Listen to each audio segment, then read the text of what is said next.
नीतिमंत श्रीमंती असावी असे ऋषी म्हणतात.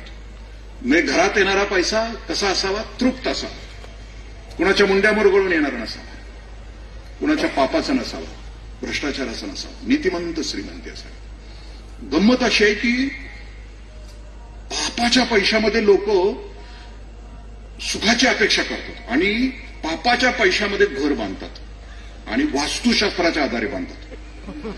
पैसा पापाचा आणि घर वास्तुशास्त्रानं बांधायचं, म्हणजे घर शांत असावं. हे शक्य आहे का? म्हणजे एखाद्या मटण शॉपला अहिंसा मटण शॉप नाव दिल्यासारखं आहे ना. पापाच्या पैशाच्या घरामध्ये वास्तुशास्त्र म्हणजे असतं काय की ईशान्येला ईश्वर असावा, देवघर ईश्वर ईशान्येला असावा.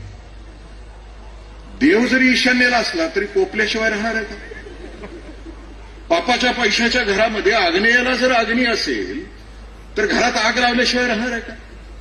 पापाच्या पैशाच्या घरामध्ये वास्तुशास्त्रानुसार वायव्याला वायू असेल तर तो घरातली वादळं थांबवणार आहे का?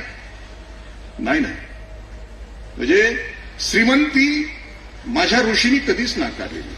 घरात येणारा पैसा तृप्त असला पाहिजे. दुसरा तपश्चर्येचा असला पाहिजे, लॉटरीचा असता कामा नये. तृप्ताम तर्पयंतीम ज्वलंत असं म्हणतात. आणि ज्वलंत झरा असला पाहिजे, कष्टाचा असला पाहिजे. कारण लक्ष्मी